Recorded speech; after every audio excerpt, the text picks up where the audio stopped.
What up, everybody? Welcome to the IAG Thursday thing. This thing we do everything we can to do every Thursday, but I gotta be real, sometimes we just got way too much going on, okay? I tried, but unfortunately we didn't have one last week. And then Jordan, who I'm loved to pieces, unfortunately was also busy as hell, so it ended up delaying us uploading the week before's podcast, which was great with Jeremy Bailey on it. So that kind of got a little backed up, but it's all right. We're back. We're doing the thing. Joined this week by none other than the OG partner in crime when it comes to podcasting and other shenanigans, Warranty. How you doing, buddy? Dewey, I'm doing good. I got my car back this week and I got it repaired after hitting a second pothole. Mr. President, there's been a second pothole. Yeah, this one was fixed after just rebalancing the wheel. Everything else was fine. And while I was in there, got the rear diff flushed for good measure, clutch fluid, that's been replaced, and the transmission's been flushed as well. But not before I realized that Motool's got new formulas that I want even more. So I'm going to flush that trans again and flush that differential again and put the good stuff in it. What's more good than what you have? Like, we're on Motool Gear Comp, which is a 75-140 with an LS additive, but you have a mechanical limited slip differential, not a clutch type. Therefore, you putting an LS additive in makes no sense. I wish you had told me before I told them to order this special juice for me, man. God, never had a chance. I know you're busy winning trophies and spraying champagne. God bless. Okay. It's not like it's bad for it. It's just when you have a mechanical LSD, that's one of the nice things about mechanical LSDs is they're gear driven. Like it's not like it's not an additive for a clutch type LSD to, make sure that they don't wear either too fast or it's too slippery. Okay. So or viscous LSDs, just we're all learning some stuff here. Viscous LSDs, they're sealed. So like you doing some sort of fancy additive with that wouldn't help either. If you have any of that viscous material and you can smell it, it's the most gross metallic smell you've ever smelled. If the viscous material does get out and into your oil, like that LSD's done anyway. Like there's nothing you can do with it. So like if it is mixing, you're having a really bad time. That is specifically for clutch style LSDs. So 04 STIs in particular actually do need them. Do need an LSD additive fluid, but 05s and up don't. Okay. Well, I learned something new, man. And your BRZ, same situation. Okay. All right. So as for the trans, I was using Motool Gear 300, and Motool has a power line of gear oil, and I want it because it says power in the name. And they called out recent Toyota manual transmissions as ideal for this fluid. So I'll have them order that and flush that. But thanks, man. Saved me a little bit of money. Yeah. I'm here to help everybody. So once again, producer Jordan was out. He went out to Silver Lake Sand Dunes and all sorts of stuff, but he might be around, he might not, I don't know. I don't even see him in either way, producer Jordan does all our editing and we love him to pieces. And Randy has been a busy man, absolutely busy man, but he has been really good about making our thumbnails, and we appreciate the hell out of them. So Thanks, Randy. Yeah, thanks, Randy. Appreciate the hell out of you. Dude, I gotta be real. A ton has happened in the past 2 weeks. Stupid amounts have happened in the past 2 weeks. More than you even realize has happened in the past 2 weeks. We're going to do a quick everything, Dewey. I'm going to try, but we don't have a ton of time, but I'll do my best. So first things first, before anything went down, okay, and before I even got on the plane to go to Wicked Big Meat, Subaru released this crazy press release of 3 cars that they didn't show anybody. But the big thing they released with that was they're going to stick the STI-based 6-speed, the non-split case 6-speed, into a WRX. That's coming. Yes. Whether it's a Japanese-only model or not, we don't know. But the fact Subaru is even saying this is incredible. Significantly stronger 6-speed coming in what essentially sounds like a WRX. There were 2 big things that came from that. Then Three big things. Okay, that then what looked like to be a hatch that didn't have a wide body on it. Are we about to get like the Gravel Express we've been screaming about? Maybe. Okay. Oh, I know, right? I And didn't then realize it didn't have a wide body on it. and then they also said they're doing something with the BRZ, which means they didn't forget about the BRZ. I don't think it's going to be a dead model. So now they already have a BRZ and it's got a manual transmission. They even brought the TS to America, which, in my understanding, is the BRZ STI in all the other markets. But STI means something different in America. Maybe. So they reduced But the cool factor the of the badge. fact they even mentioned anything about the BRZ means maybe it's a final edition BRZ. That would suck. But Complete car. Yeah. But they talked about it. Okay. Now, this all is amazing stuff. Okay. Like this was wild. And again, I keep trying to stress this. The Subaru that we are talking about and all excited about is 100% not the Subaru of even 2 years ago. And we were talking about a different company. They are going all in on enthusiast stuff. And I didn't realize how much so until I went to Wicked Big Meat. Okay. Wicked Big Meat was awesome. This is the first time I ever had Boogie at Wicked Big Meat. IAG made a decision at, I'm not going to say the 11th hour, but fairly close to it. Let's say the 9th hour, to bring Boogie up to Wicked Big Meat and then also fly me in for Wicked Big Meat, which really worked good because Dylan's back is trashed and there was no way he was going to be able to sit upright and drive the RV back and forth to Gingerman. So I was going to need to drive. Not a big deal. This worked out great. I go out there, work Wicked Big Meat, go back down with everybody from IAG, drive the RV there and back, and then they fly me home. It actually the perfect storm kind of came together with this. So that worked out. So I fly in for Wicked Big Meat. Car's set up.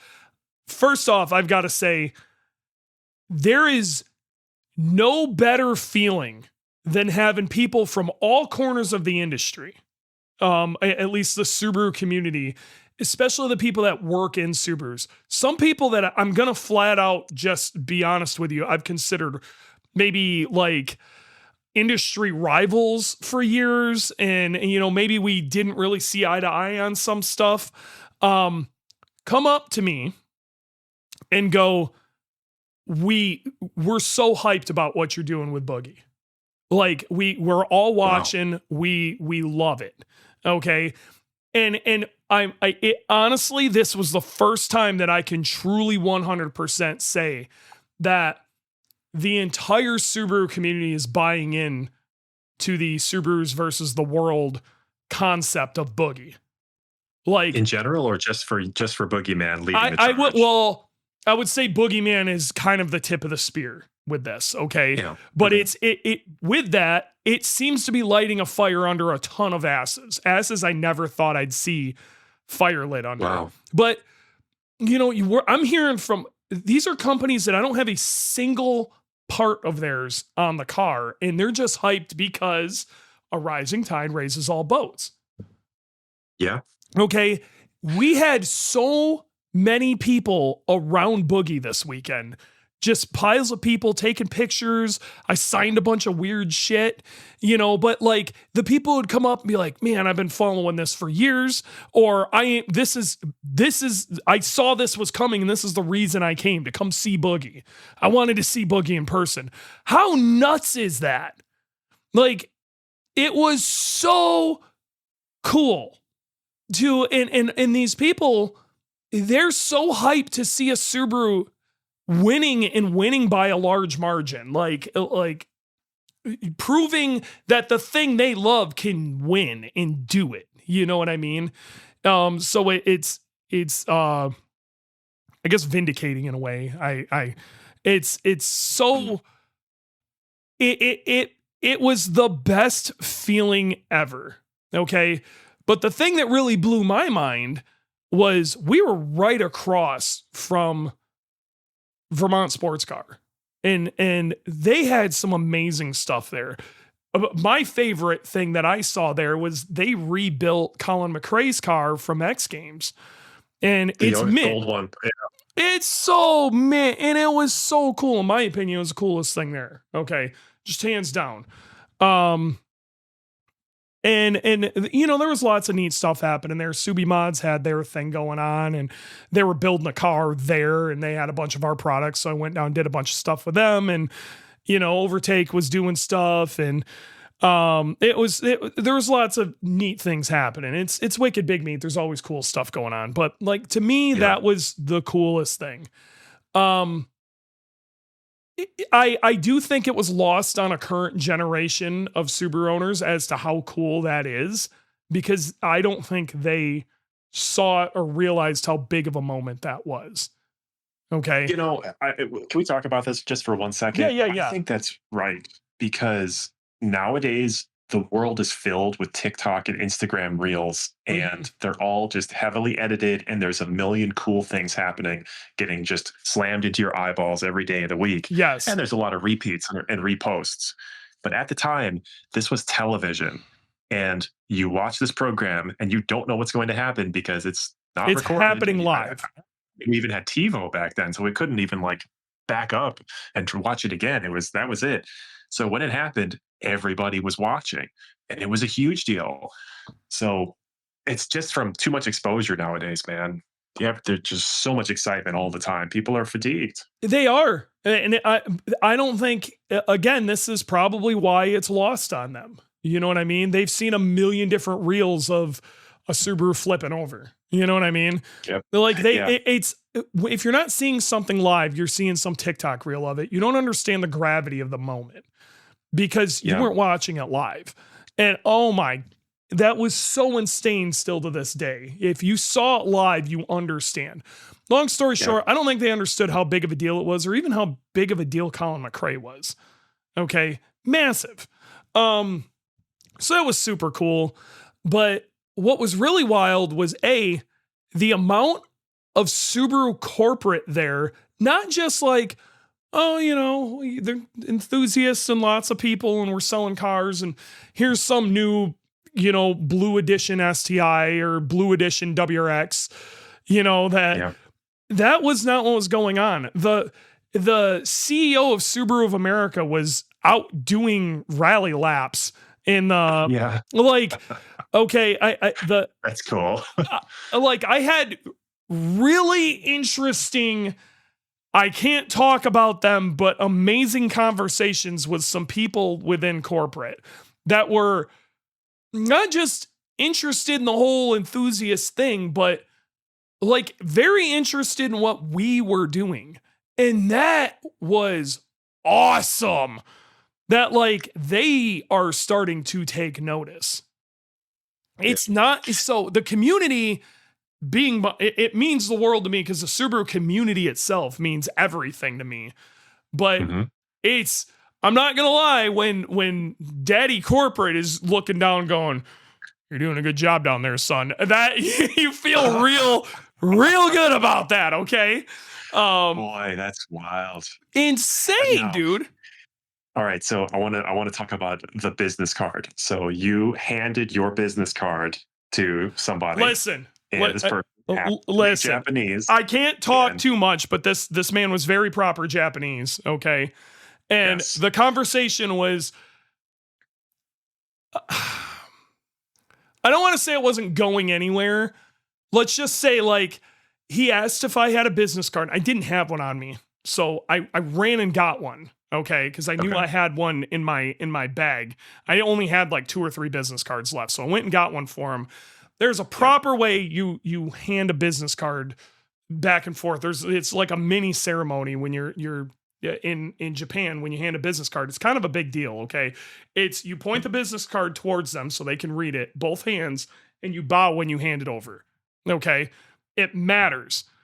The second I did that, the conversation changed completely. I went from being a punk kid to this man wanted to actually have a conversation. Okay. Wow. And it was like the tone changed with the conversation. And there was a third party involved in the conversation at that same time that like maybe kind of messed the flow of the conversation up a little bit, but the tone of the conversation from that point forward changed.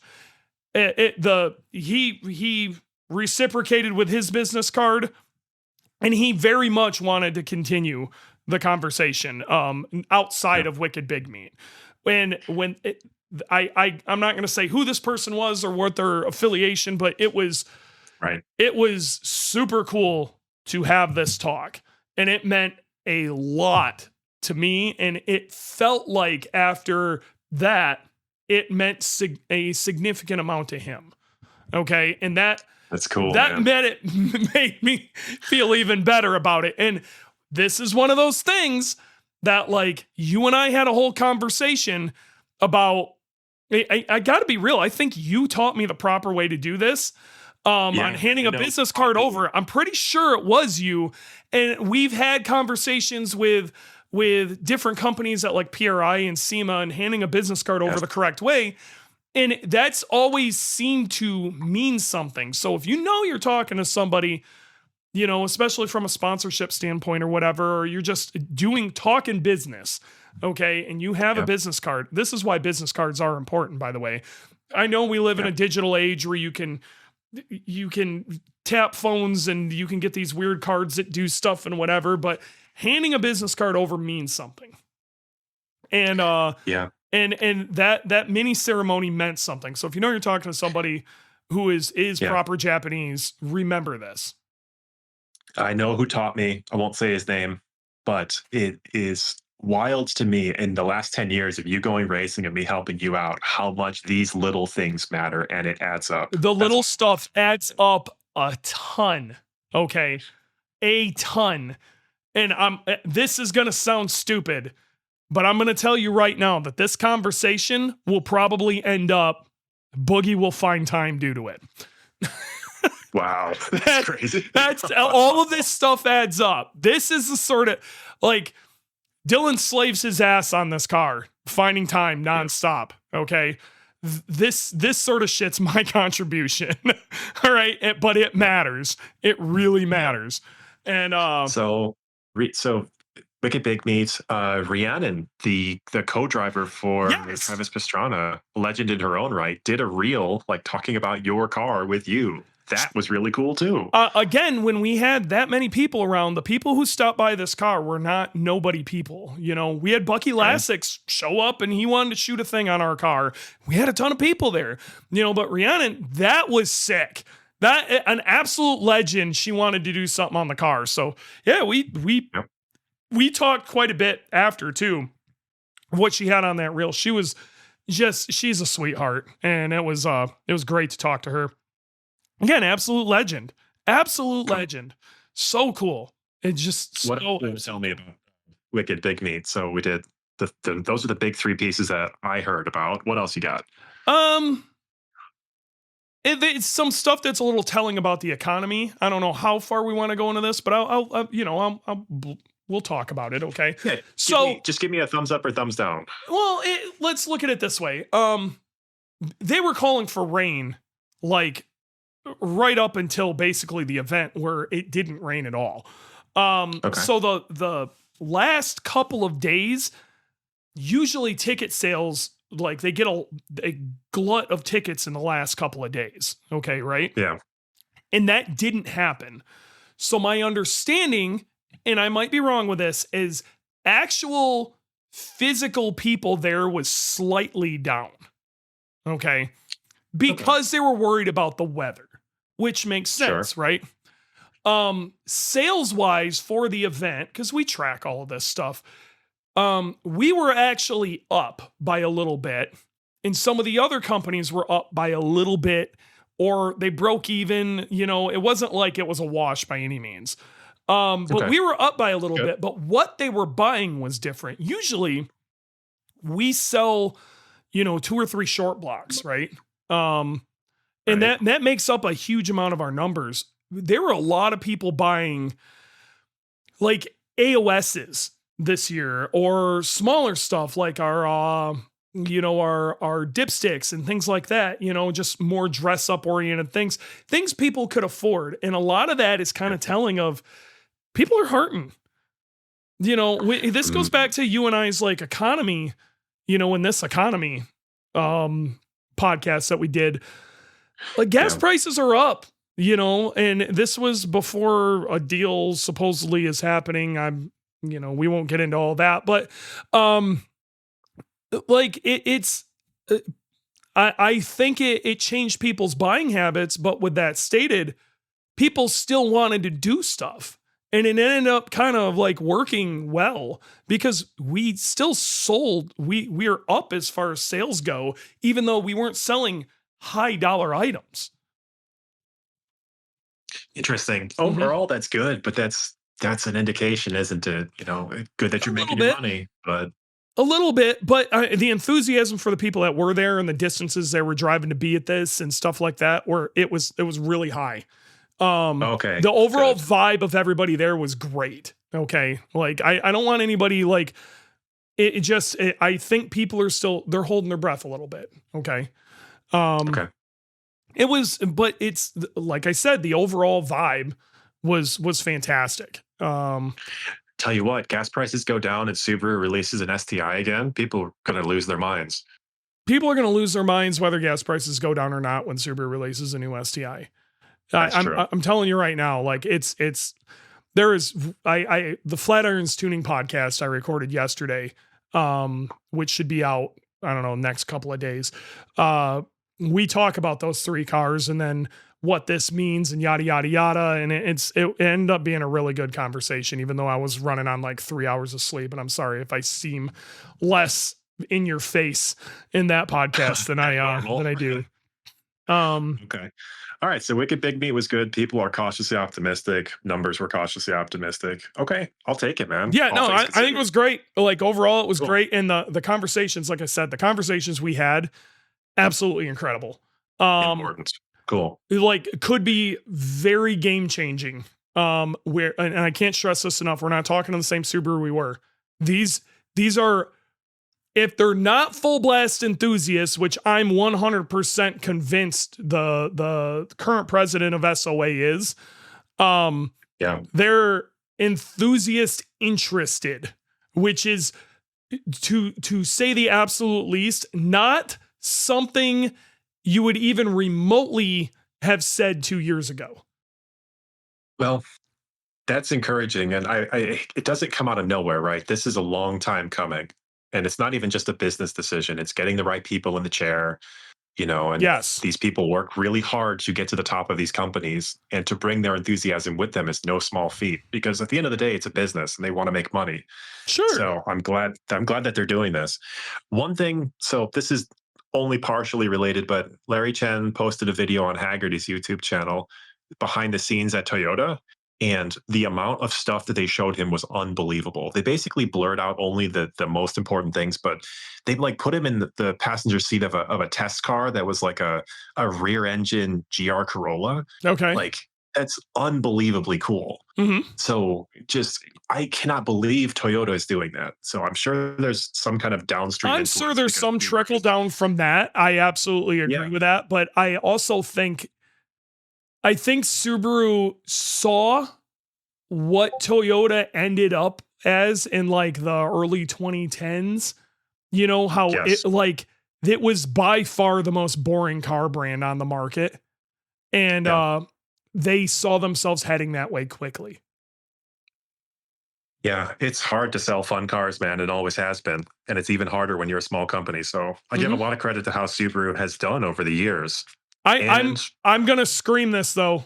Okay. I truly believe that every O2 WRX that was ever sold has sold a minimum of at least 5 Crosstreks. Yeah, I agree with that. And that car was I think they are starting to that car in particular was in my opinion the most important car Subaru ever released in the United States, because it made that brand cool. Like not like quirky, not we're getting a couple like, oh, that's kind of neat. Like, it was their first legitimately cool car. Yeah.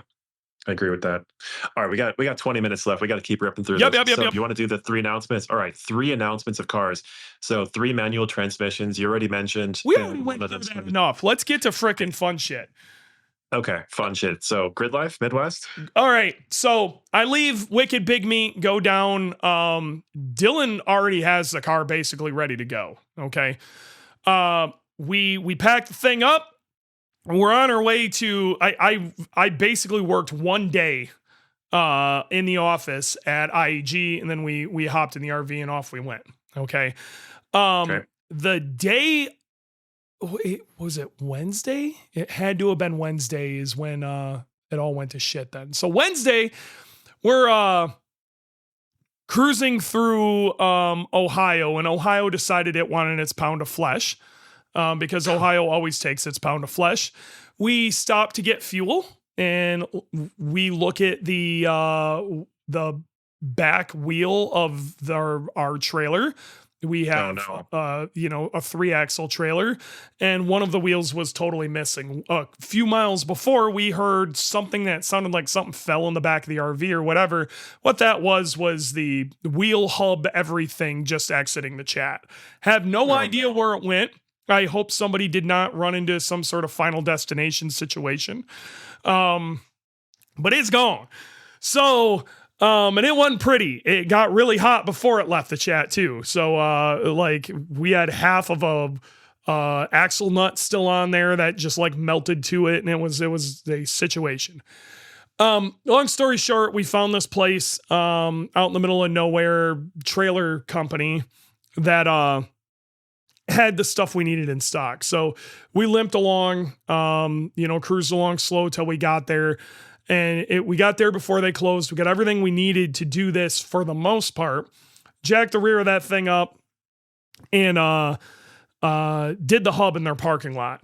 The problem was the hub left a bunch of old bearing or old material, probably from the bearing frying, on the axle. And we didn't have anything really good to sand it down and level it out. So Dylan sat there for literally like 2 hours in blazing heat with just sandpaper doing it by hand. And it sucked. Finally got it leveled out. It was about a 3-hour stop that it backed us up. Man, this is not the first time something of this caliber has happened, but that is the fight behind the fight to get that car. Dylan wants in. All right, get Dylan. What up, Dylan? How do I sound? You sound pretty good. Good. Awesome. Yeah, so I mean, it's not the first time that it's happened, but it probably won't be the last time it's happened. We haul this thing all over the place. Like trailer maintenance is important, tow rig maintenance is important. And fortunately, we got stuck where we did. But unfortunately, like it just didn't work out the way we were hoping it did. So yeah, this is the fight behind the fight, man. So absolutely. Big effort. Well, so either way, it delayed us about 3 hours, so it got us into the track a little late. On our way into the track, Hurricane Gridlife 2 came through. Yeah. We were sideways to this, and I didn't want to freak anybody out in the RV, but I'm not going to lie. We got hit by a gust of wind that I'm pretty sure put us on 2 wheels. Oh, my God. No, I felt it. You felt it. I don't think any of us said anything. No, it was one of those we're going to pretend that didn't happen moments. Yeah, 100%. I was trying to time it so we'd be pointed straight into it. And unfortunately, when we did turn and the way things worked out, and it didn't look like it'd be as bad, we were sideways to it. It was not good. So a couple minutes prior to this, we're seeing Gridlife, like all these videos pop up, a tent's ripping all over the place.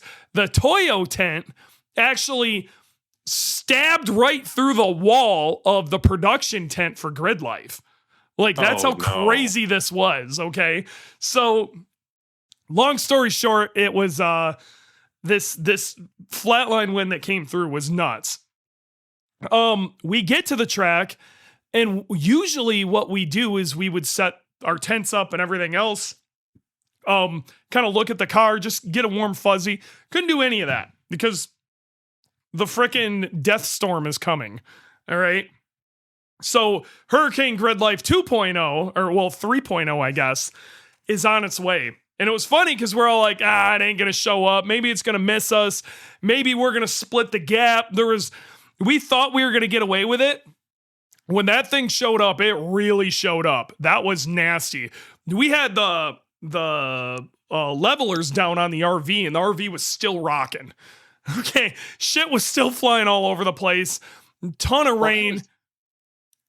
That was Thursday night. Yeah, that was Thursday night. No, was it Thursday? No, that was the night we got there. Oh, you're right. It was Thursday night. The night we got there, we drove through the storm, and we got there and everything chilled out. But we got there late, so we didn't bother setting up. Okay. Yep, you're right. So Two different. No, this matters because of how Thursday went. Thursday was our test day. We purchased the test day so we could get some time in because the idea was we were just going to wake up Friday morning and try to set this record, okay? Off the trailer. That was the idea because honestly, the track just degrades throughout the weekend. If you know anything about Gingerman, you know, especially Gridlife Midwest, the second the drifters touch it, it goes in the toilet. The second the sun touches it, it goes in the toilet. The track is, the track conditions can vary. We're talking like a 3-second swing. Okay, it's massive. So we get the test day. We're going to try to get my brain in order. Right now, we have made some changes to the car.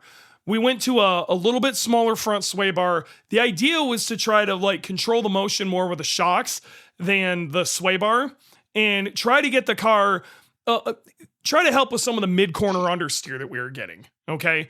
So, and maybe, you know, being able to move the car around a little bit, we could probably get it to rotate a little better. We were looking for some extra rotation. That was really the goal here. Okay. So we go out for the first session on test day in the morning. All right. Car feels good. We're just out there figuring it out. I go out for my out lap and I'm kind of throwing the car around to see how it feels. I'm right in the front of everybody. So I'm the first car on the track. Car seems to feel pretty good. So I'm like, okay, well, let's go see what it does and try to turn a lap a little bit. And, you know, I'm trying to aim at like a 33-ish, you know, lap, whatever. The car feels really good. It's rotating where I want it to.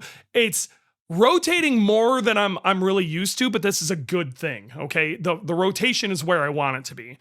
So I come off of, if you know, and we're going to have to use a bunch of turn numbers here to make some sense, but 8 and 9, there's this transition where you're going right quite a ways and it has to transition to a left.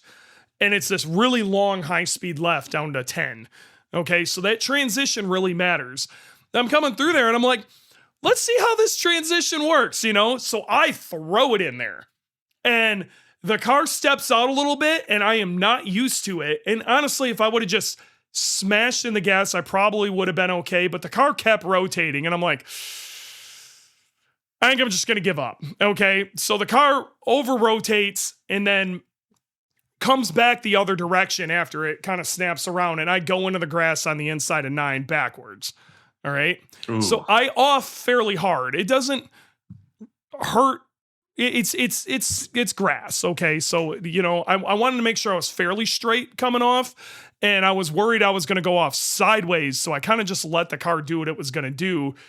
It kind of take the energy out of it and backwards actually made the most sense. Okay. So I ended up getting a whole bunch of grass under the splitter and everything else. So I drive back off the track and we just axe that because we got to go clean up all the clippings. Thankfully we did too because we had some clippings that were already starting to look like they were burnt. Can't stress this enough. You go off in some deep grass, especially if it's even kind of dry, just get the hell off the track, look your car over. Don't burn your car down. Clippings. Them clippings are serious business. All right. So we have a tent kind of temporarily set up between the two trailers, but cars are coming in, trailers and big RVs and all sorts of shit are coming in and out. So we aren't on the pavement. So we just drive the car in, we jack it up immediately and start looking around. We're going to clean clip-ins and look everything over. And we really don't have a feel for what's going on with this car yet.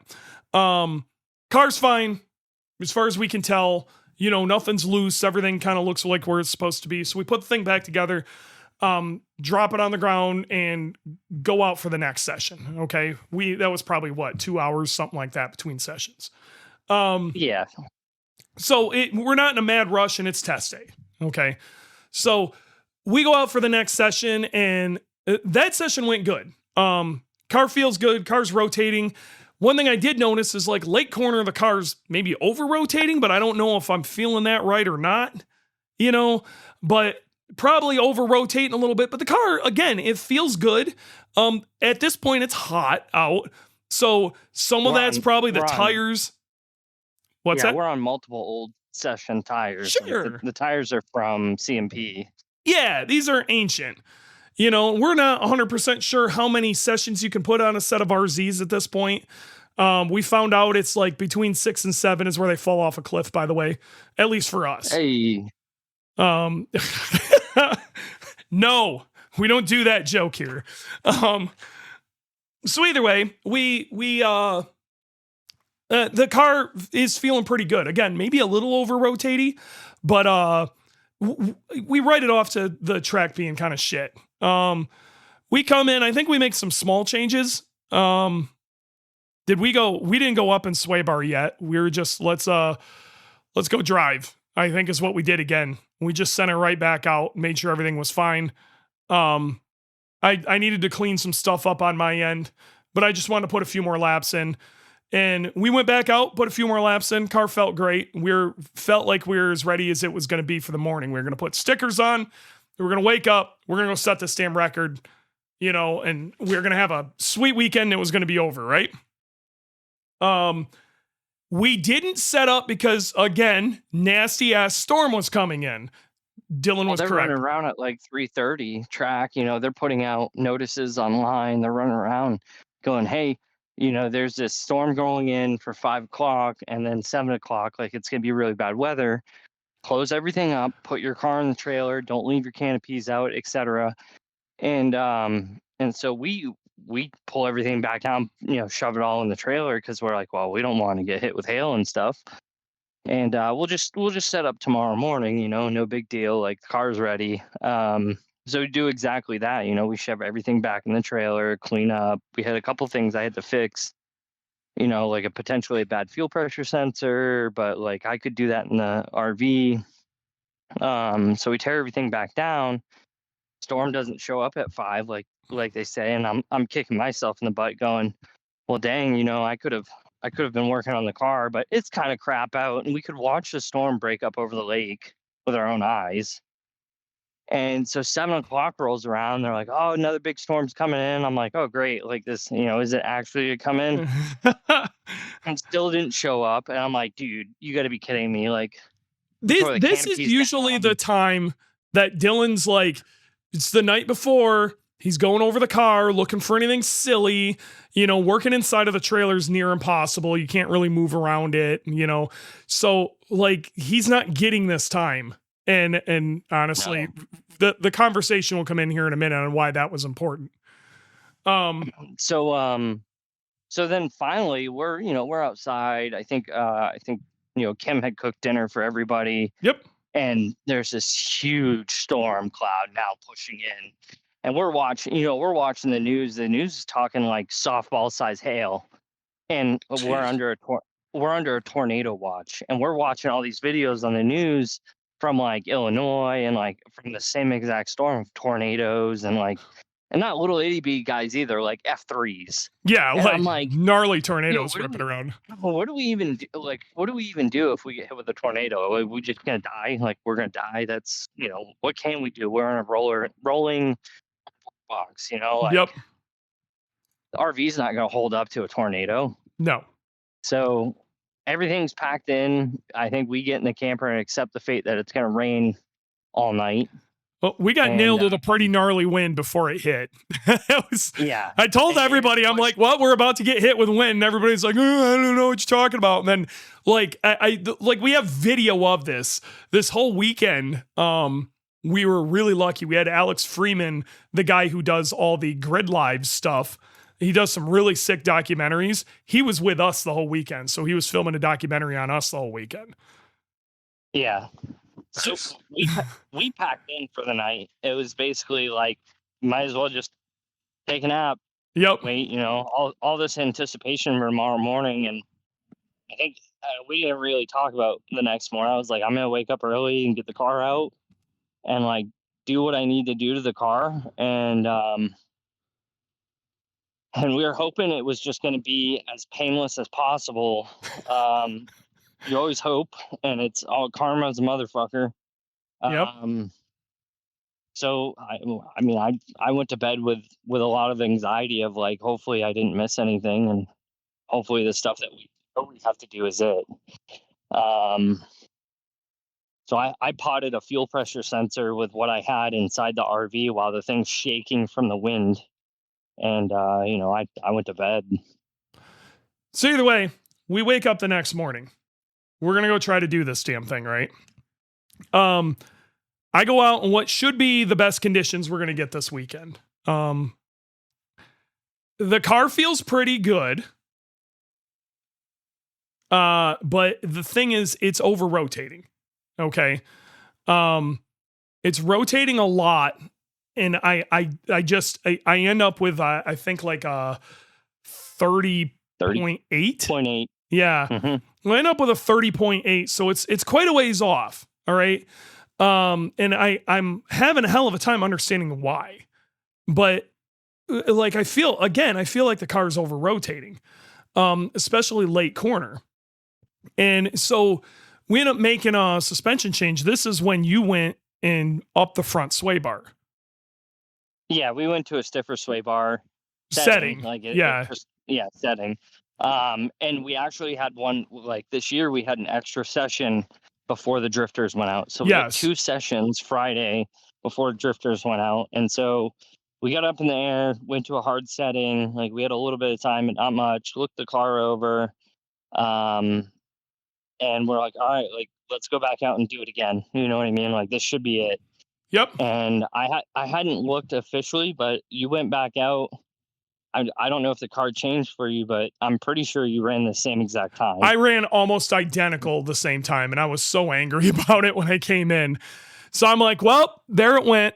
Now I want to reiterate this, okay? A 30.8 around Gingerman is screaming. We're in first place overall. We're the fastest car there. We're going out first. On unlimited cars. That's crazy doing. We're the fastest car there. All right. It was fastest on the property. Absolutely nuts. We're in first place by a very wide margin. The next closest person to us is Graham, and he's like 3.5 seconds back. Okay. In class, at least. So we had nothing. We were winning. We were off our record still, but we were winning. And we weren't far off the record. We had nothing to really complain about. All right. So I'm just pissed. I honestly, I feel like I brought a lot of negativity to what we were doing because, again, I'm more worried about the sub 130 time more than anything. I desperately wanted to be the first street mod car to ever run a sub 130 around Gingerman. So this was the goal Dylan and I set out to get done, and I think I put too much pressure on this. Either way, next, while we were sitting there after the second session, the third session was going to be blazing hot and didn't make sense to go out. I'm having a conversation with Miles from RCE, and I was kind of joking because I'm like, I was talking about some rules and how like our rear tires are right at the edge of legality on where they are because they stick quite a ways out. And the top of your tire has to be under your fender. Okay. And I was like joking with him how close we were at it. And I'm staring at it. And I'm like, actually, I can see a lot more on the top of this tire than I think I should be able to. And I go to the back of the car and look at it, and I kind of square it up. I'm like, holy shit. I don't think we have any camber in the rear on this one side. How did that happen? Oh, just on one side. No. How it happened is pretty simple. When I went off session 1, that off I had, I knocked the camber out of it. It's on me. Oh, brother. No. However, it was still like the strut. Like, so every time it went up, you know, even on Thursday, I shake every wheel. You know what I mean? And I don't just kind of like play with it. I shake it. And nothing moved for me. No, nothing. Know what I mean? And so it wasn't loose. I still don't believe it was loose. I think I just hit it with enough pressure leaving the track. Yeah, it moved it. And this is like, you tried to like put this on you. It's not on you. It's on me. Like, I'm the one who sent the car off. Yeah, so we discover that, and then it's okay. Well, there's our smoking gun. Yep. You know, like, this thing's moving. Let's get this fixed. So now it's a mad rush to get everything fixed. And the guys from RCE, you know, they were all there to help. So you know, it made it light work. So we get the car ready, and then in our head, I'm like, yo, you know, it's supposed to weather tide's supposed to be iffy. Like, they're cleaning the track supposedly. Like, let's go back out tomorrow and grab it. And our whole goal at the beginning of, you know, before we got there was to go off the, you know, do test day and go out Friday morning, set the record, and show the rest of the weekend. And every time we ever say we're going to do that, it's the opposite that happens. Oh, yeah. Yep.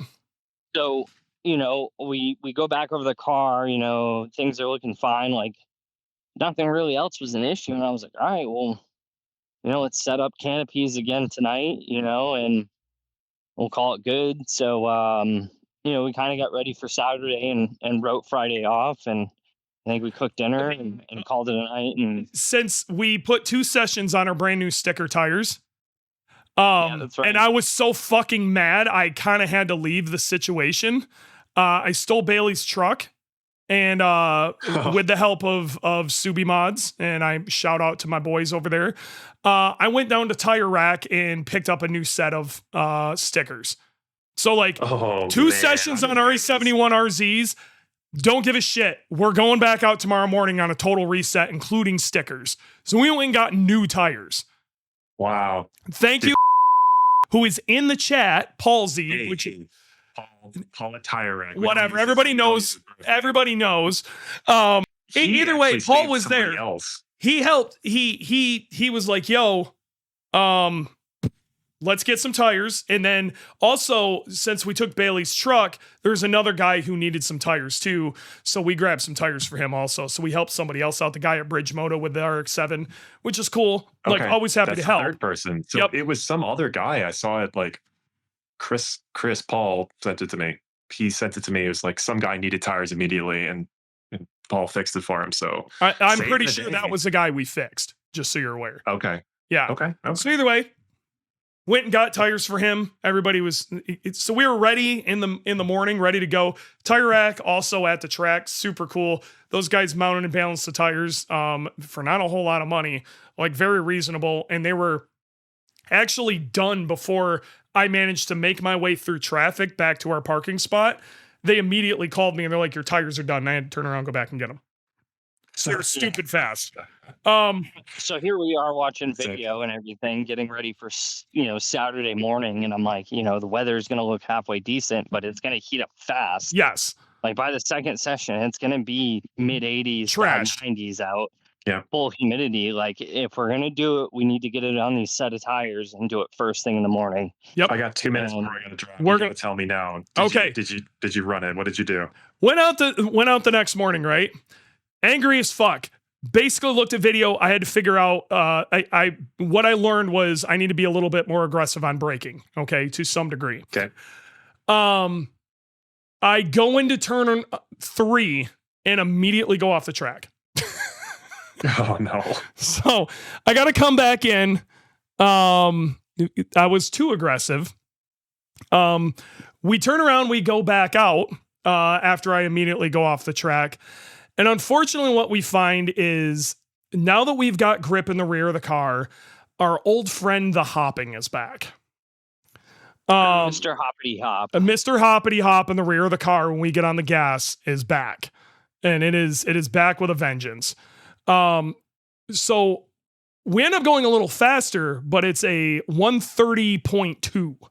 So now we have the record. We're way in the lead, but it's not a sub 130, so we're pissed. Okay. I am big fucking mad at this point. Well, what was the time? 130.2.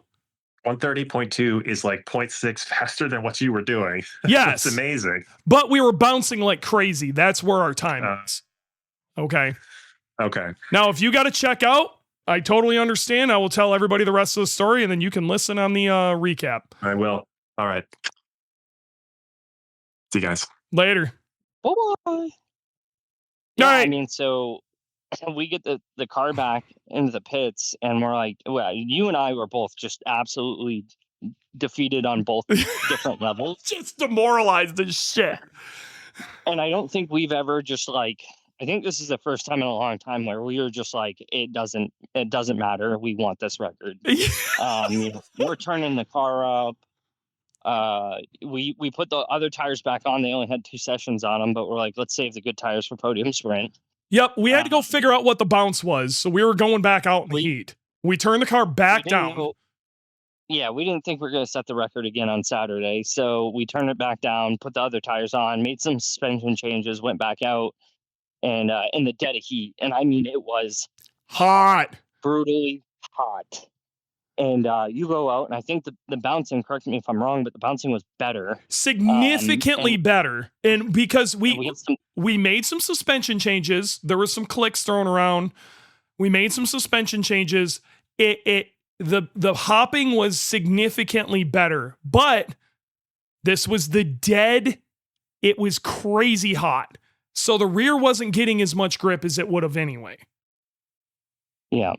So we write off Saturday, and wouldn't you know it, we have another storm coming in, so we have to tear everything back down. Yep. And basically look over the car, tear everything down, and get ready for Sunday. But Sunday morning the weather was looking hit or miss. It was either going to be cool and dry, and it might have waited for us, and we probably could have had another shot at it. So we stayed up all night, playing with stuff. I played with the dry sump pressure and just kind of looking over the car. And we, at least I thought if we could get a little bit cooler weather and it was going to be cloudy, I think the track was going to be there. And normally I'm the one to push to say, yo, it's Sunday. Like, we don't need to go out for Sunday morning because we have podium sprint where we really need to win this race. But at this point, I was like, YOLO. Fuck it. We want this record. All right. We wake up Sunday morning. It is fucking pouring. Well, it was perfect out when I got up. Yeah. Well, it was literally perfect. It was supposed to rain all day Saturday night, or all night Saturday night, and it didn't rain a drop. And so I was thinking, it was supposed to be bad storms all night. Didn't do it. And I'm like, oh my God, we might get this. We're not even saying it. Like, we're not even like, oh, maybe the rain will hold off. It's not even out of the house. Yeah. And I'm like, man. So they call track battle the grid. They call, Group D. And so Group D goes out and they get a dry track. And I'm like, oh my God. They did get a dry track. I remember that. So I'm like, oh man, we might get away with this. And it was C that went out that got poured in. Like, the car's warmed up. I'm like, yeah. Get your shit right. Group C goes out. Halfway through C, it just starts bucketing, dude. It just starts downpouring, and I'm like, well, get the canopy out. I'm cooking breakfast. We're not going out. No. The last thing we wanted to do is waste this prime heat cycle on a wet track, because there was no times to be set. So the focus shifts. We're looking at potentially a wet track for podium sprint. Yep. So it was wet. It was really wet. The rain did stop and it started drying up. Rush went out. The dry line started to form pretty quick. Okay. Then GLTC and GLGT went out, and both of them, they made it, the dry line was there. Okay. And then we still had a little bit of time, and every once in a while we'd even get a little peek of the sun to dry it out a little better. Now, podium sprint, they do it in kind of reverse order of speed for the classes. So Sunday Cup went out, and they were right on the record, so the pace was there. Club TR went out, and while records were set, cars were also flying off the track. So, like, it was, there's a whole lot of drama with that. We can get into it another time. I'm still questioning how those results turned out. Long story short, Jeremy Bailey ended up with second place. While I don't believe that is completely accurate, that's how it went down, and it is what it is. And I think some wording needs to be added, and I'm sure they will get to that. And that's out of my pay grade. So we go out. So we're first, Graham is second, Dio Shahar is third. Jesse with JM Auto is third. So top 4 are Subarus. And then Cal. I might be wrong. I think Cal actually went out 4th, and then JM was 5th. Either way, for the longest point at this weekend, the top 4 were Subarus and Street Mod, which was awesome. I still think that's great. We had 4 of the 5 Subarus. We go out, and I'm going to try to explain this story from my point of view to a certain degree. Going out, just leaving the track on the outlap, I put a rear tire off because the track off the line is still snot. If you are online, the track is incredibly fast. But if you are even a little bit offline, the track is absolutely snot. So that sticks in my brain a little bit. But online, the car feels really good. Okay. I go out for my hot lap, and I almost bin the damn thing in turn 5. Turn 5 to 6, the car doesn't rotate. I put 2 tires off and have to abort the lap. I'm pissed because I know the time is there. The car feels great. All right. I guess during that time, Graham has a dry sump oil pump failure. We know what that is now. That's a story for a different time, but he has a failure, right? And he has to pull off the track. I come through for my second lap. Since I aborted the lap, temps were where they were supposed to be. I felt okay about it. So I come through, everything looks fine. I come up to turn 3, and I've got a lot of concentration into what's going on in turn 3. I don't see any flags, okay? And I see Graham off to the inside. I'm like, oh shit, what's going on? So I back off around him and then continue my lap. All right. Now, supposedly at this point, somewhere during this time period, there's flags that have been put out. There were black flags put out. Okay. Any other time a black flag is put out, black flags are put out at the start finish line. Okay. How this is always explained to us and how this is going to work in podium sprint. If there is an issue, yellows will be thrown. I'm expecting a full course yellows coming, and it's not. So I don't see any yellow flags. I'm in the corner of my eye looking for yellow flags. Supposedly there were black flags being hung. Okay. The problem with a black flag being hung is if it's being hung in front of black tires, it's very hard to see. Now, I'm not trying to say that is an excuse. Okay.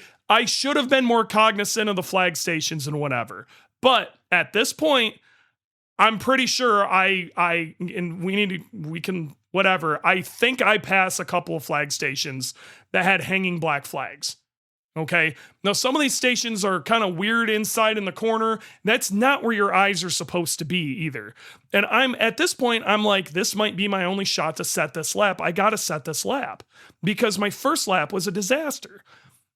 And then, so I come through, start finish, and then that's when I see a black flag. Okay. And it's waving. Okay. So when I see a waving black flag, okay, well, we got to quit. So I creep around the rest of the track and go in. Okay. So I know there's some controversy about that, but if there was an issue, there was supposed to be a waving yellow. And a yellow flag you can see in your peripheral really well. There was a lot of miscommunication as to what happened. Now, my understanding is what happened was Graham went off the track, okay? And the safety crew immediately went out there. And that's why they black flagged the session, because the safety crew went out to go get Graham. And they black flagged it, and I don't think anybody knew what to do in that situation. They didn't need to send the safety crew to save Graham where he was at. They should have did a local yellow, okay? And if they decided to pull him, the black flag should have been thrown where it was. I saw it, which was start finish. Then we come in, then maybe they give us another lap. I come in and they say, we're going to restart. You guys are going to get 2 laps. This whole thing was a freaking disaster, okay? Sounds good. During this time period, Graham's out now. Dye had some sort of issue where he came back off and the Subimods team managed to get the car sorted. Okay, so it was able to run more laps. I'm not even 100% sure what happened. I think it had something to do with a coil pack. I don't know. Okay, so it's now us, Dye, I'm pretty sure Cal was in 3rd, and then Jesse was in 4th. And then Graham is out of this thing. Track mod goes out. Track mod was also a disaster. Somebody actually ran a little faster than we did on the first hot lap. Adam Slawinski like ripped. Okay. Now, unfortunately, he should have called it a day then, and he got bit by the I bet you there's a little more in it bug. And he found out when you go slightly off the line, just as I did, it's not. And he ended up flying off the end of turn 3 and beaching it.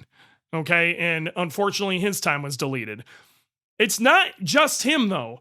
Tom O'Gorman, who is maybe the best driver I know personally, okay, in a ZR1, some big fat tire, brand new Corvette ZR1, also shot off the end of 10. Okay. He beached it and he was out. So this track was like either really fast or terrifying, no in between. He flies off the end. So they had to do pulling cars out and all sorts of crap. It was nuts. All right. They end up delaying quite a bit to get us back out there, and they sent us out after track mod. It was crazy. Nobody really knew what was going on, and if you were watching the live stream, it was confusing for them too. Long story short, they told us we were going to get 2 laps. We get 2 hot laps to go try to do this. This gave us enough time to let our temps cool down. Again, the car felt fine. The tires got to cool down a little bit. We were ready to go out and try this again. We made the executive decision to turn power back down. So we're back on green. We just wanted to set something that was a little more representative of what the car could do. Because I think at this point, the only time we had in there was like a 33 or something like ridiculous. Okay. Because it was like a 33 or a 34. Well, nothing counted because they reset it. So nothing. So we just had to go out and set a lap to win. At this point, our we had to. So we turned it down. The car was hot. You'd already done a couple laps. I had to retorque the wheels. Like, people are running to the pits and, getting stuff. And we didn't have a ton of time to do this before they're sending us back out, maybe 10 minutes. But what we didn't do is put more fuel in it. So it was probably practically a good thing that we didn't go out turned up, because we might not have had the fuel to do it. Yeah, you probably would have chewed through the remainder of the fuel. And, so it was just all around, like, some of the other guys were upset with how long we sat there. Other guys were happy about it. You never know sometimes, like, what to expect. And I don't think we were expecting the safety crew just to dip out on the track and cause a full course black. some of the flag stations, from what I noticed, didn't even have like the correct flag out. Yeah. I think one flag station was waving a white from the video I've watched from the GoPros. I mean, it's none of it made sense. It was just kind of a cluster. It was chaos. But with that stated, I want to make sure that that doesn't give me an excuse. Okay. I should have been better. And so just real touching on that, the whole flag thing. That doesn't mean I couldn't have done a better job. Okay. But it was a disaster, and I'm not the only one who had the same issue. Pro driver Dai Yoshihara also had the same issue. Okay, so I'm just saying. Okay, now going back for the second, and this is the one that kills me the most. Okay, power's down, pressure's off. We already in our brain, sub 130 ain't happening this year. We just need to turn a lap. So I go out lap. Car feels good. I take a really easy out lap because I think in the heat of the day that we did yesterday, I learned we can actually overheat these tires on our out lap. So I went really chill on my out lap because we already knew we had a lot of heat into these tires. I wasn't going to need to warm them up. So I went out, really easy out lap. And I started putting this lap together. This thing was coming together. I had the time I needed. I was probably 3 to 4 tenths up. Okay. And so got through 1 great, picked up a little time. 2 was solid, left 2. Car was still hopping coming out of 2, but managed to still leave clean enough to where we were up on time. I kept it real tidy through 3, 5, and 6. The car transitioned nice. That all went well. Still up on time, feeling really good about this. Trying to keep this time together. And at this point, I see I'm up on time. This could still happen. We still have a shot at this, right? So 7 felt good. I mentally got 8, the transition to 8, 9. Made sure I stayed into it through 9. Needed to stay on the groove because if you're off of it, everything went to shit. Stayed in it through 9, car rotated nice, came down through 9, jumped on the brakes, and I was, let's say 3 feet. That was probably about the margin I was. When you come out of 9 in Boogie, it's kind of a dice roll where you're going to end up on the track because the car does all sorts of crazy shit through there. You just kind of wing it through 9. It's not a precise thing. Nothing about this car is precise. Driving it at least. So coming into 10, I go to turn in and I miss it by, like I said, about 3 feet. I'm off the proper line, which honestly isn't even that big of a deal normally. And it was something that even Luke McGrew and I were talking about, maybe opening up the beginning of the corner a little bit to help out with the exit. So, but the car, I just could not get the nose to come back in. I could have fixed this if I would have just trail braked in a little more and sacrificed a little bit on entry. But I literally, as I turn in, I'm like, man, I missed it by a hair. And I just watched the time start chopping down. I'm like, you gotta be kidding me. It's gonna go away. So I'm on the gas, I'm on the straight, and you can see me in the video. I'm hunting for the boost button. I'm like, I need to get this back. So I'm trying to turn it up to get it back, at least get down the straight. Temps are where it needs to be. I think I actually go past the red boost, which is our high boost, and go all the way back around to what essentially is wastegate boost. So I'm frantically trying to hit the damn button. Come into 11, which is the last corner, and I'm seeing the time isn't there. We lost it all, plus some. So come through 11, straighten the car out. Car feels good, and I think we end up running a 30.7 or 8 or something. It was enough to get the job done. It really doesn't even matter. Whatever I ran in podium sprint is what we ran, but it wasn't a sub 130. So yeah, it's a big bummer. But we were this close. We were 2 tenths from it. But so then you got to step back and you got to go, all right, let's put this really into perspective. Okay. Officially, we ran the fastest time of the weekend because the slightly faster time, unfortunately, got deleted. He still ran that time, and Adam, you were hauling ass, dude. That's a really heavy car to get around Gingerman that fast. That was nuts. But we still won. We still set the record. So we got the win and the record points for that. We ended up setting another record, which is the most consecutive wins in Gridlife track battle history. The old owner, we were tied at the last event with Ferris Khartoumi, who had won 7 in a row. And so we broke that record.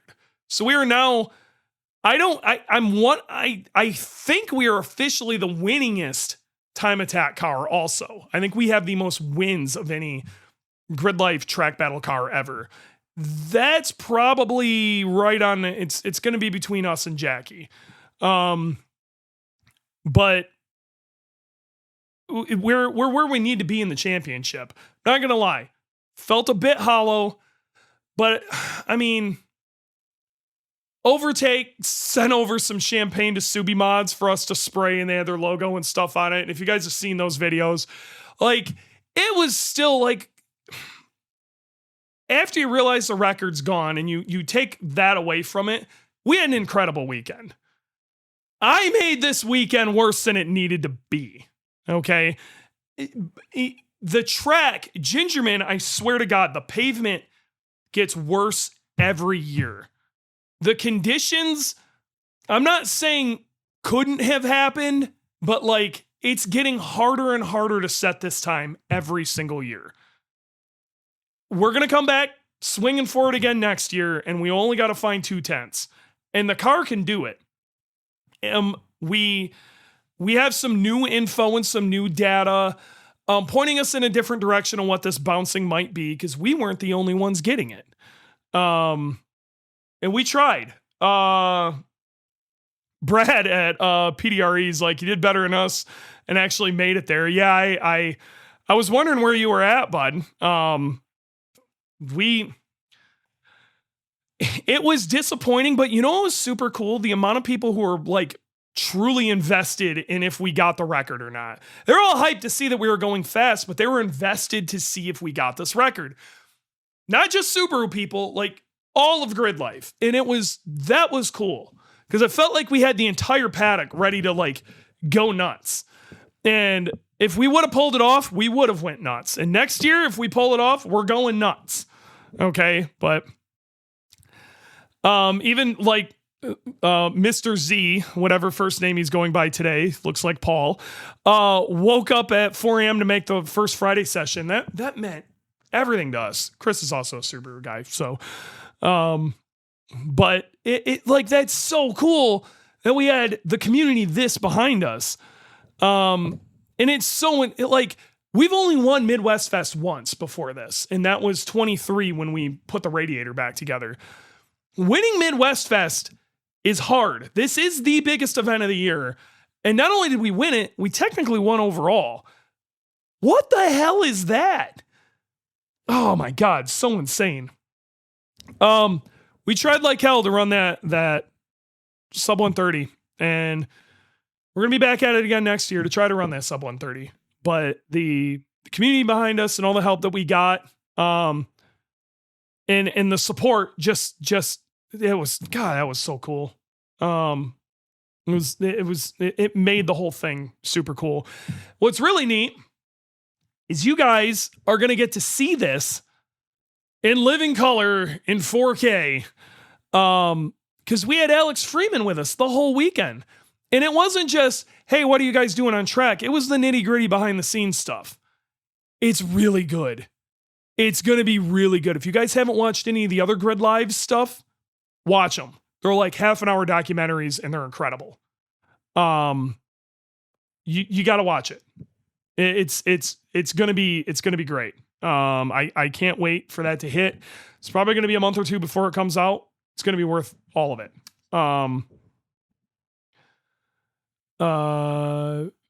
Chris, did he film for Grid Lives? Yeah, that's what he was with us. He did a Grid Lives on us this weekend. So, I don't want to take anything away from the Subi Mods videos. They've got some really great stuff coming with that and shot new episodes for that this weekend.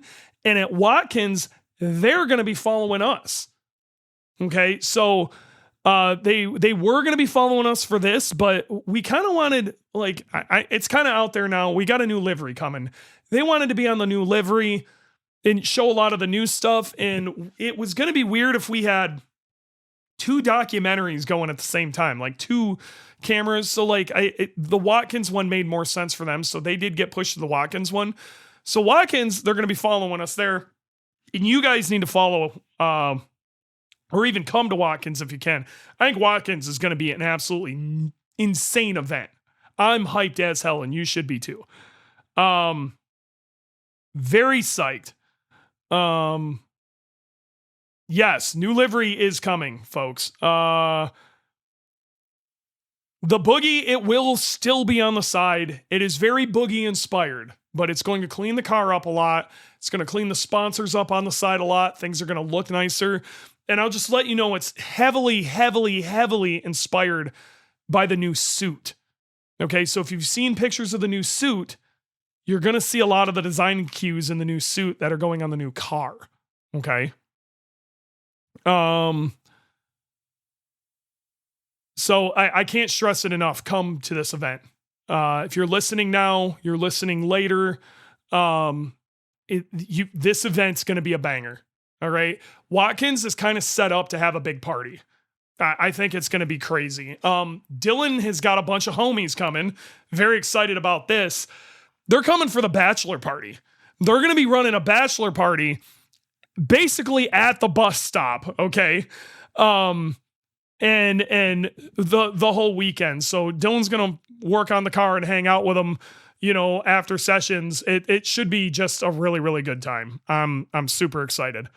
Watkins should be a lot of fun. So if you were to make one event this year, in my opinion, Watkins is the one that's going to be the one to make. They even got Shaq coming to DJ. Shaq. That's who DJ Diesel is, if you guys are wondering. Shaq's coming to DJ. Should be really good. I've never been to Watkins personally. I've ran about 8 trillion laps in iRacing on it, and I'm going to run 8 trillion more to train. But moral of the story this weekend is I overstressed myself, and I threw a couple of really good opportunities away. So there wasn't a sub 130 ran. This one's very much on me. If I would have trail braked a hair more into 10, this podcast would be completely different. I know I seem depressed, maybe a little under it. Some of that is because I am way behind on sleep. But the other part of it is, like, I'm not gonna lie. Like, this is the weirdest first place trophy I think we've ever got. But it's still, we won Midwest and first overall. Like, it's insane. Like, I'm still so hyped about it. Yeah. Super hyped. But I'm loving the support we get from this community. The Subaru community behind Boogie. We do this because of you. Even before Dylan, the reason I didn't give up on this whole thing in 22 was because of you guys. Okay? Because I, in my soul, knew it could be done. And I knew you guys would not be the ones that had been following me since the beginning of Boogie, or even before that, would have been really bummed to see the project stop when I knew it was there. And like, you guys kept this alive. And if we wouldn't have kept it alive, we would have never got Dylan. We never would have put the crazy season that was 23 together. A lot of this wouldn't have happened. And the support that came from that is the reason we managed to survive 24, and 25 went as good as it did. And hopefully 26, finishes as good as 25 did. Okay. Like, the community is huge. And what's really awesome and why I wanted to bring that part of it in the beginning of this podcast was I think the rest of the community is starting to finally vibe up to Subarus on the top. Not just the people who've been following Boogie, but everybody. And it is one push. And they're seeing it is possible. We can do this. We can do it as a community. It's awesome. You know, again, Dylan's seen it too. We had a group of fans come up to us this weekend that they kind of felt like they were maybe getting a little pushed off by some of the other people in the paddock. We're pretty open with anybody, especially if you're a Subaru fan.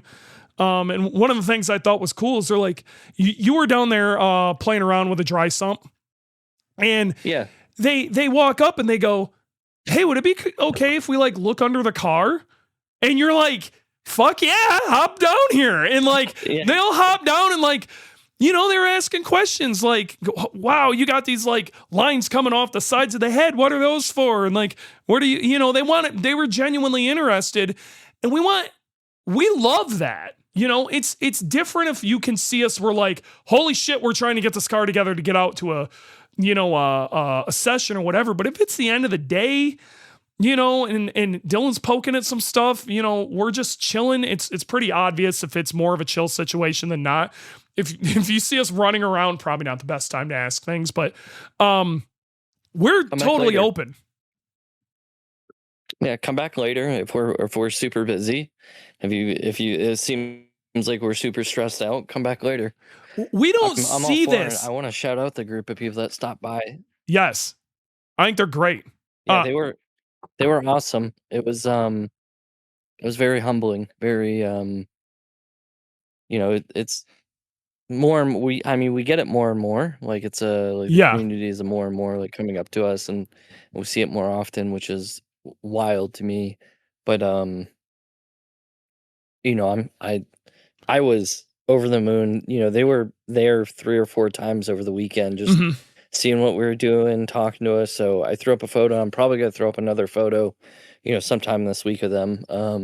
It was an awesome photo, but they were there multiple times, checking out underneath the car, asking us questions. Like, hell, if we had to rotate tires and go, I bet you they would have helped. They would have been right there to do it, you know. And the same thing with like the vets group. The vets group helped us, you know, that one time we wanted to get tires on quickly. We decided to make a last minute tire change, and the vets group that was there also helped us out too, which was awesome. Okay, we love the community support. Okay. We absolutely love it. And if, like I said, if it's chaos, same thing with Dylan said, if it's chaos, you come back later, you have any questions, we love to have those conversations. I want to have those conversations. And the more of those we have, the better. And if you want to support us, teamboogeyman.com, you know, buying t-shirts from IAG, buying t-shirts from Subi Mods, things like that directly supports us. Okay. If you guys are just like trying to find a way to support us, that stuff goes a really long way. But just coming by to say hi is such a motivational boost. Like, oh man, I've been following you forever. I follow the podcast. I love when people come up and say, hey, we've been listening to the podcast, and even asking questions that are, you know, outside of Time Attack and Boogie or whatever. Like, I love that. I think it's great. So Subarus to the top. And I want, you know, and the same support that you're showing us, though, I want to make sure you're supporting anybody who's going fast in a Subaru, especially if they're competing against other people or like local or national level, and you know, not just a Subaru only thing. You know, leave a comment, leave them a like, hashtag Subaru to the top them, you know, do it I know that D. Alex Butler checks the hashtag Subarus to the top all the time. And, you know, he'll repost stuff, and like we need that sort of support. Okay. A rising tide raises all boats, and I cannot stress success of, say, like Boogie or other cars like that means success for the whole community. It's all coming around. Okay. And if you see this, look at what Subaru's doing now and caring about the enthusiast. It's because you guys care about what we're doing is why things like that are happening. That enthusiasm matters. So, Oh, it's huge. I mean, even just comments and likes on social media on people's massive. posts. Just, You know what I mean? It's Yep. it's a mass of it, and to see it coming full circle has been wildly awesome. So don't give up now. I mean, most of the cars that are at the track, I feel like half a street mod was Subarus. oh, it was insane, dude. Yeah. And then we, even in our little row there, we also had that bug eye that was just down from us. He was just starting to figure it out. But I got to be real. Can we throw a little hats off to Jesse? Okay. He basically is driving what essentially is Boogie from 22. Okay. But maybe a little more sorted out. And dude, he was boogieing. He was out there flying, and that was his first time at the track. I wish Jesse and I would have had a chance to go over some video. I'm going to be real. I think if Jesse could have put a lap together, there were some fairly large things in his fast lap that he could have cleaned up and picked up grotesque amounts of time. I think he would have gave Dye everything he could handle. And Jesse was in a GC. They were all within, second, third, and fourth were all within a few seconds of each other. Really close. Or a few tenths. Sorry, not seconds, tenths. Let's have a quick conversation on what we think. I just want to keep everybody up on the up to speed on Boogie and what we might think might be an issue. Watching Jesse's video clued me into something. Jesse has the exact same bouncing that we do, but Jesse's rear suspension is drastically different from ours. He's using different parts. It's set up differently. He's using our old Fortune Autos, which again, we're having problems on both things, so both suspension types. So it's not a suspension like shock issue that we think, because that kind of eliminates that. The one thing we do have in common is we both have the exact same rear differential. So yeah, so the thought process behind it is the inside tire is losing grip on a swing out, you know what I mean? And the outside tires loaded up and potentially also, just burning rubber. I wouldn't even say it's burning. It's so like when we load when this happens, I have all the weight on the rear tire. When I'm driving the car, weight transfers to the back. We think the inside rear is getting light enough to where it spins, but then the diff locks hard. And it's basically shocking the other tire. And that's when the bouncing starts. And once the bouncing starts, there's kind of no coming back from it. If you're in the gas until both tires totally set down and you're going straight, it's going to keep hopping. So we're going to pull the diff apart and tune it, basically. Yep. Change some preload springs, maybe change some clutch packs around. We haven't really been in there in some years, so we're going to inspect it too and make sure everything's good to go for future use. But we're going to make some changes in there for Watkins Glen, and that's going to be our big swing towards figuring the hop. The suspension we're on now from RC and KW does a really good job with the adjustments with a couple clicks. They're big swings, but we're pretty confident in this change. I am really and there's a rear. I think the bouncing would be significantly worse if we were on our old setup. And if you look at Jesse's car, it was brutal for him. So it was a bucking Bronco. Yeah, ours was bad. His was worse. Okay. And I think it was the same situation. And the common denominator that we have is the differential and maybe how it's tuned. And I don't want to scare anybody away from, like, we're on Cusco diffs right now. And I don't think this is a Cusco problem. I think what this is 200 treadwear tires have become so insane, and these cars have become so insane that we're starting to put stuff in use cases that, maybe their initial tuning setup isn't quite right for. So we're going to play with it. Yeah, I mean, it's not most of the time. It's not like a part issue, like it's a defective part. It's just we're using these parts Mhm. in Crazy maybe, ways. uh, yeah, in crazy ways necessarily. And a rear diff is, these Cusco diffs are tunable. Yep. And so it's something that if we really had to at the track, take it apart and do it. But it was on the way home in the camper talking about things. Even the other day at work, I was talking to one of the guys at work, and I'm like, so we thought, we started talking about DCCD and loading up. And I was like, well, maybe it is a traction issue. And I called you, and you're like, hey, so I was thinking about it, and I was like, man, the Well, way I that want to give Yeah. shout out to some homies for this, okay? Because you and I got to be real, we've been a little stumped with this, so I started reaching out to people. And one of the people I reached out to, and I trust this guy a lot, is Warwick at Got It Rex in Australia, because they have a whole heap of GC8 time attack cars. And he immediately said, because I sent him some slow-mo video of some stuff we had, he's like, I think it's your diff. And we started talking about it, and he's like, we ran into the same thing, and this is what we had to do. And what they did was take out preload from the diff, which I think is probably the direction we're going to go. But I think we're going to discuss that. There's some discussion. Yeah, and so that's one of the things that we need to get done for Watkins Glen to hopefully alleviate the hopping. Mhm. Now, after every single one of these races, and I think this is what keeps us on the cutting edge of things, is we have developed maybe a skill set to call it, but you and I, since we've started, after every race, we kind of decompress in the RV on the ride home, or Yes. even the weeks after as well, and just kind of think about how it went and like what we could make better. And I think that's really made the car better, and us better as a team. And so this was one of the things we had talked about, as well as some other stuff that we're gonna do. And I'm gonna shout out Graham over at Boosted Performance. He Massive. hooked some homies up.